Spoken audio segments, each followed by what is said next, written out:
Hello everyone! My name is Deckerlink, the Trained Unprofessional, and welcome back to Adastra. On the last episode, we had just played a lot. We had done a lot, and we wound up in space. So now, let's figure out what the hell's going on, eh? Behind me. There is no behind me, because I don't have a body anymore. Instead, the feeling creeps just outside of my awareness. In case you forgot, we were walking past the meditation room. Came out and was like, I'm dying of drugs. And then we got a contact high and now we're out here. Instead, the feeling creeps just outside of my awareness. Whenever I try to focus on it, it slips away. So instead, I just let it go, floating in space, feeling almost nothing. And feeling nothing right now, after everything, feels good. But after a moment, I start to get vague, far-off feelings. Not my own feelings, but the feelings of others, and I pick them up like distant whispers. We've interfered far too much already. Nothing goes to plan with the wolves. It must be done. I'm only half listening, coasting on the waves of soothing empty space. If this is how the drug makes you feel, I'm pretty into it.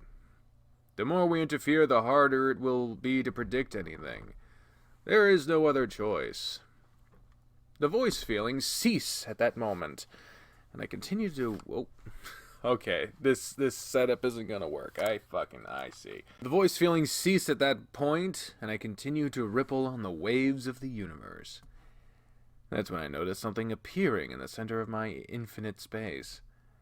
Ah, there's the parent that we saw before. I've seen this thing before, I think. Dreams that had fled my mind the moment I'd woken up suddenly come flooding back. I focus on this being, the creature that's been following me since I was abducted. He looms there. He's staring at me, even though I'm everywhere at once. The silence goes on for a while, or maybe not. I still don't have any sense of time. That is until the creature speaks. William. Voice is deep and masculine, rumbling through my being.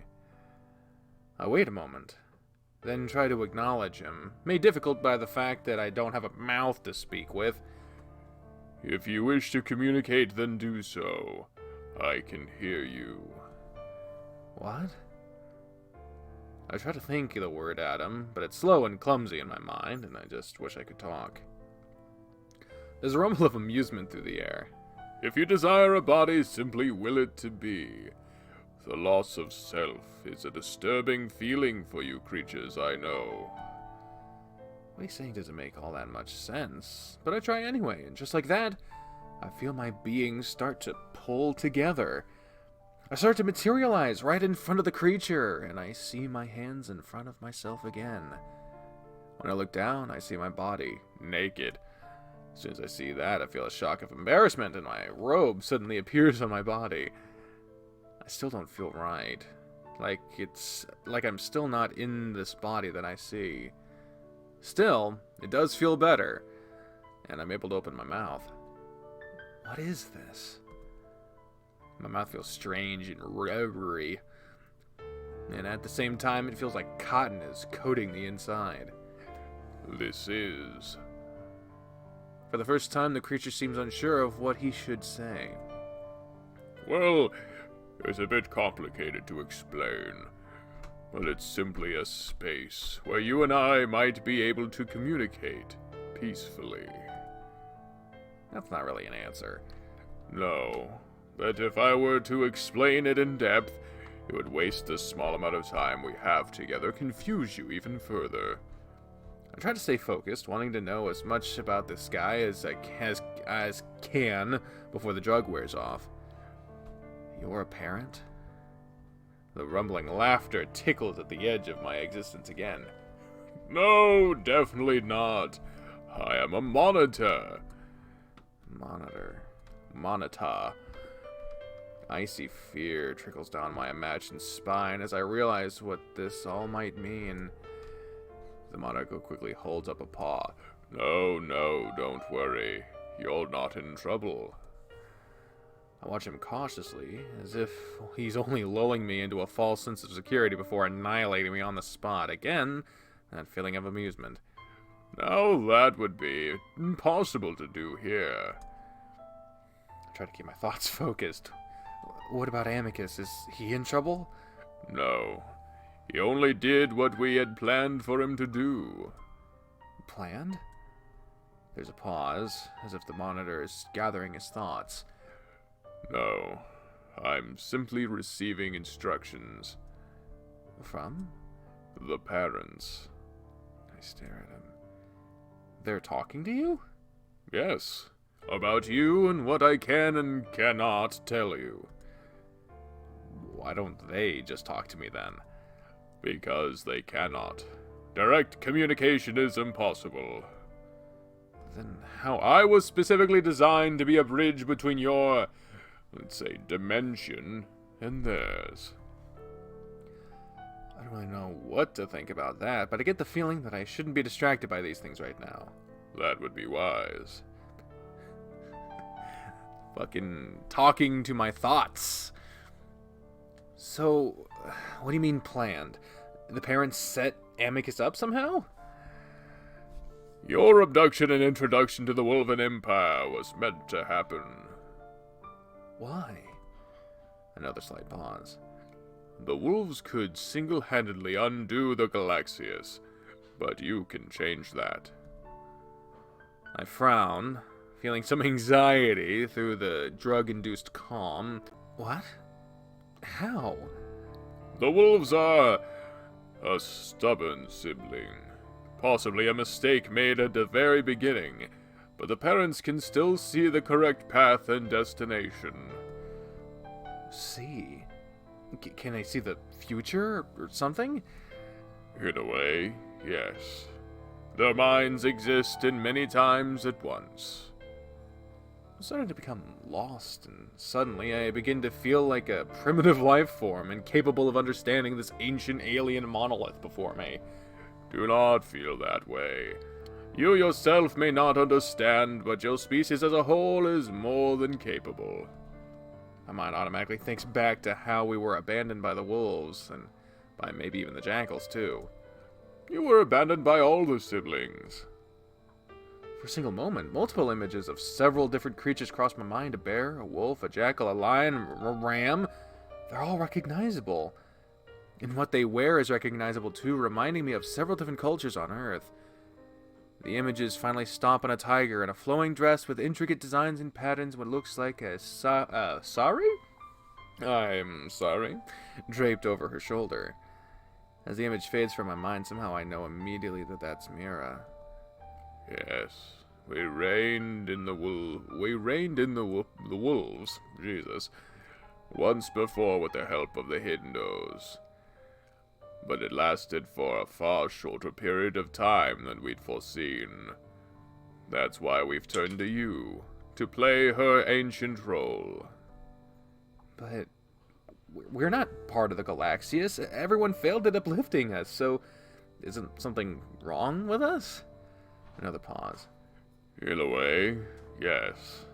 But after the attempts, all of the parents realized that humans would factor into the Galaxias later. Now. All? Aren't the parents competing with each other?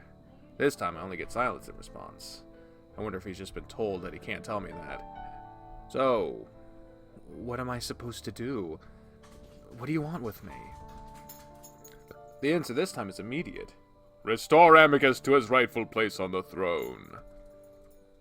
Now wait, but there isn't any other explanation. And how do I do that?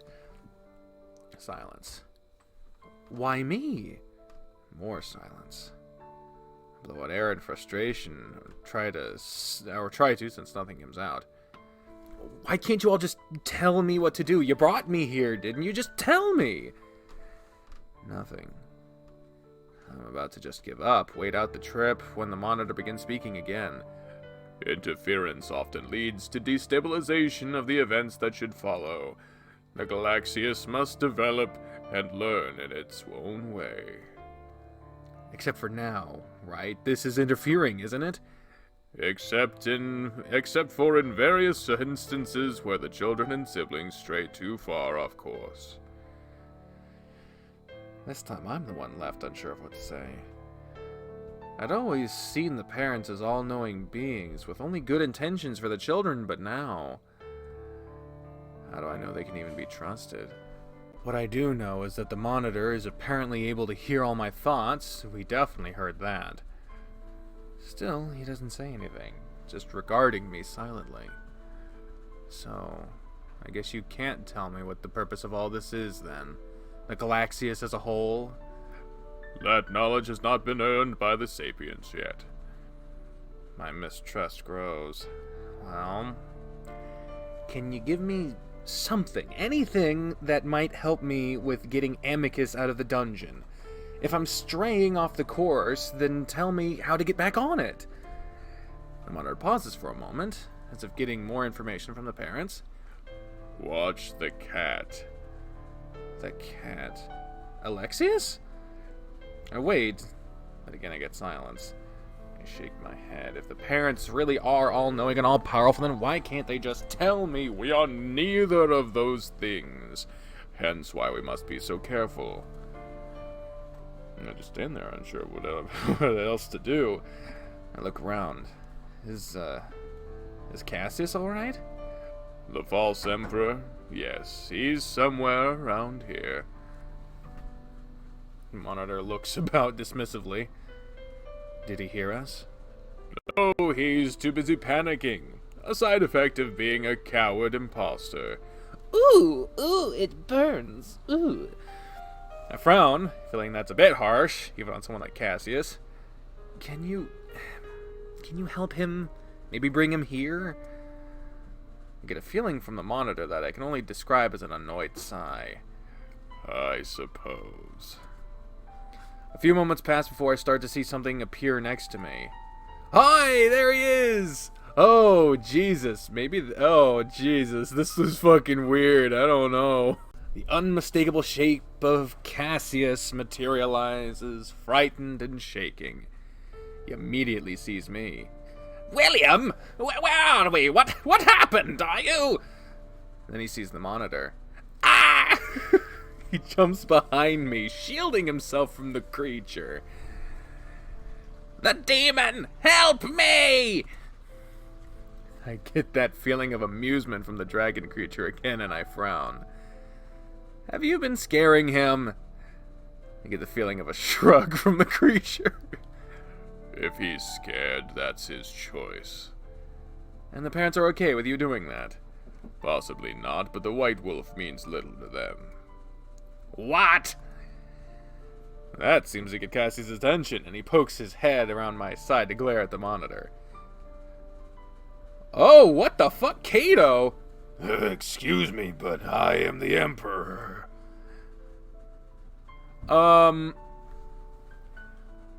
Why was that Kato? Why was that Kato? No, you are not. I frown, the scene growing more and more surreal before me. Excuse me? Cassius seems unable to think of anything else to say. Just as I'm about to step between the two of them, I find myself unable to hold my consciousness together any longer, and I begin to drift off. Why was that Kato? Was that a typo, or was that part of the surrealness? Surrealness. Slowly I come to on the sofa. Yeah, that'll make a mess. My eyes cracking open as I wince at the throbbing headache I have. There's a cold sensation around my mouth, and I reach up to feel that I've been drooling all over myself. I roll over, feeling a wave of dizziness as I do. I pause there, waiting for the wooziness to pass. When it finally does, I'm able to focus better on my surroundings.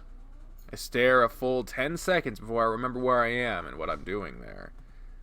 I look over at the bed and see Cassius lying spread eagle on the covers, his eyes fluttering. I watch him for a while, realizing that he's still unconscious. He did take in a lot more of the drug than I had, so I guess that makes sense. Very slowly, I slide my legs off the sofa and sit there as a second dizzy spell overtakes me. Wait a solid minute for this one to pass, so that when I stand up, I don't end up just falling over. When I'm able to do that, I stumble to the bathroom, feeling more and more clear-headed by the second. When I get to the sink, I rest there, staring at myself in the mirror. My eyes are red, and my hair is messed up in every direction. I wet one of the towels and wash my face, and by the time I'm finished, I feel mostly better. As I rest there against the sink, I think back to what just happened. Not just the drug trip I'd been sent on, but what I'd been told. All the dreams I had had since being on this moon. I remember everything. I don't know if it's real or not, if I'd really just spoken to the parents. It seemed too intricate to not be real. My mind wouldn't be able to make up something like that, would it? Then again, I don't know what Cassius was smoking. As if on cue, I hear the wolf snort in the bedroom, and I make my way out of the bathroom, finding Cassius on his side now, facing away from me. Cassius? Slowly, I walk around the bed to see that the wolf's eyes, just as red as mine, are open, staring off into space. I try again. Cassius? You okay? The wolf mumbles something, not even looking at me. He's supposed to licking my foot, and it's tickling where I don't want to move. Because his tail is wagging, he seems very happy. I walk up to the side of the bed, reaching out tentatively before gently touching him on the arm. That seems to jolt him from his daze, and he jerks away, gasping in surprise and fear as he pulls back and looks up at me. I hold my hands up to show him that I mean him no harm, and he stares at me for what feels like over a minute. Finally, he mumbles out my name. William. I nod slowly, not wanting to make any sudden movements. Yes, I'm William. You're in the palace, and Amicus is old. I know where I am, idiot! Seems like he's returning to his old self. Well, that's good. He had a pretty bad reaction to whatever that was. Cassius is pushing himself up into a sitting position, doing it slowly, just like I had. He lets his head hang for a while, probably going through the same dizzy spells I just experienced. You okay, Bobby? What are you hacking up? Don't be hacking. You a hacker now? Doing hacks? I wait patiently, deciding to move back over to the sofa while I do. His ears perk up as I sit down, and he looks back up at me. What are you doing? I frown. What do you mean? I mean, why are you still here? You may leave. I guess I could. Just want to make sure you're okay first. Cassius has a soft... Well, let me fucking try to actually put syllables into that. Cassius lets out a soft, indignant snort. You think I believe that? You're dismissed. I give him an incredulous look. Seriously? First of all, this is Amicus's room. Second, I'm a Camian. I don't see you ordering Nefer around like that. This time Cassius lets out a louder snort. Ha! He's royalty! And an actual Camian. You think I'd pay you the same? Camians see all the citizens as equals. I'm worth just as much as he is in their eyes. Instead of snapping back, Cassius just lowers his head, eyes closed, before he lets out a deep, forlorn sigh. I'm tired.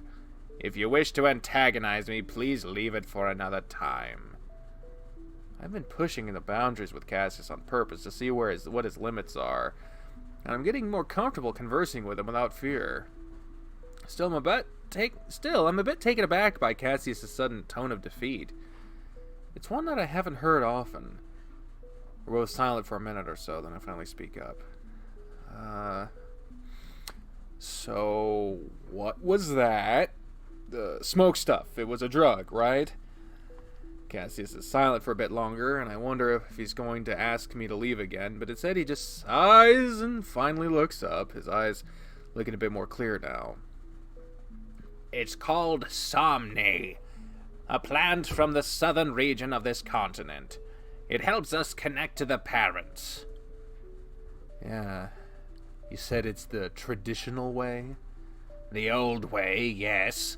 Usually we communicate through parental tech, but as you know, they're not currently speaking to us with that method. Apparently he's still having trouble coming back to reality. So, this forces it to happen? In a way. Does it work? Cassius glares at me. You would know, you were there. I go silent, that statement coming as a surprise to me. I'd seen Cassius, of course, but I'd thought it had only been a part of the hallucination. You saw me? Oh, please, Simeon, whatever the hell you are. You're only trying to humiliate me further. I was right next to you. So that had been real. I sit back in my hands contemplating all this. I'd read about DMT experiences back on Earth, how if you break through you can meet extra-dimensional beings that tell you all the secrets of the universe. I would have considered my experience to be all in my head. But if Cassius was actually there... I noticed then that Cassius is looking very closely at me, gauging my expression. What? He spoke to you, didn't he? What did he say? I try to think of what to say. If this is real, then I doubt telling Cassius everything will help me out in any way. He must see the hesitation on my face because his fur bristles. The Emperor demands you tell him what they told you! I glance up at Cassius, feeling less and less afraid of him with every threat he sends my way. He really is all bark and no bite. He just sort of asked me what I was doing there, that's it. Cassius glares at me before finally seeming defeated once again, looking down. But he seemed okay with me being here. Oh shit, that's not my line! The Emperor demands this line! But he seemed okay with me being here. He was a monitor, too. I don't think Amicus is in any trouble. Cassius shakes his head. I don't trust anything he said. He was a demon. I sigh. Well, what did he say to you? You look pretty scared. I was not scared. I let an involuntary laugh before I could stop it. Damn you! I was simply unprepared for the experience. It was much more intense than the previous one I had, that's all. Cassius looks at the ground again, and I can see that the insides of his ears are burning red. I know that laughing at him was a shitty move on my part. I should be working to get him on my side, to help Amicus. I make an effort to get my expression under control. Listen, I'm not against you, Cassius. Actually, I think we're working together here. I'm just trying to figure out how best to help your brother. Cassius continues to stare silently at the floor, though I see an ear twitch as if acknowledging what I just said. If we're going to work together, we need to be at least a little bit honest with each other. Maybe I can help you figure some stuff out. I realize how hypocritical that is, especially considering that I'm hiding what the parents had just told me. Cassius lets out a skeptical huff. You help me? Yes. Cassius seems to contemplate, then shakes his head. Well, nothing there could help us. They simply torment me when I try to communicate with them. Torment? They appear as demons to taunt me. Jesus, fuck.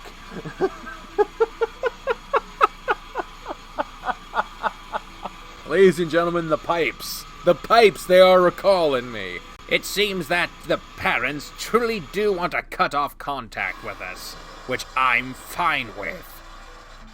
Cassius says the last bit with such meek defiance that I almost feel sorry for him. I don't know what the hell that last part was, but okay. Maybe it was just the drug. I've heard plenty of stories of people freaking out on mind-altering stuff, especially if they have problems with anxiety. I do not have a weak mind, William. That doesn't mean that you have a weak mind. Sometimes you just... Enough! I will not have you speculating about my mental capacities. This time I'm the one sighing, wondering for the 100th time how the hell this wolf is Amicus's brother. So, they didn't say anything to you. Cassius pauses, a frown tugging at the corners of his mouth. No. I raise an eyebrow at him. What? Of course they said things to me, but nothing useful. You sure? Of course I'm sure. The parents have turned on us. That's all I need to know. I think back to the conversation we'd had in the hallucination. The monitor had told both of us that Cassius isn't the Emperor, and if Cassius had heard what I heard, then that's probably what he's thinking right about now. Right about now! I know that's not even what it said, but funk soul brother, check it out now! But I know now isn't the time to challenge him, and I can tell that he's trying to recover from the trip. Still looking at him right now, staring at the ground, looking disheveled and defeated. I feel myself wanting to help him. Out of everyone on this moon, he seems to be the most stressed out. And I feel bad for him, despite everything that's happened. But I know he doesn't want my pity right now. So I eventually leave Cassius alone on the bed and wander back out into the halls, feeling as if weeks had passed since I'd last been out here.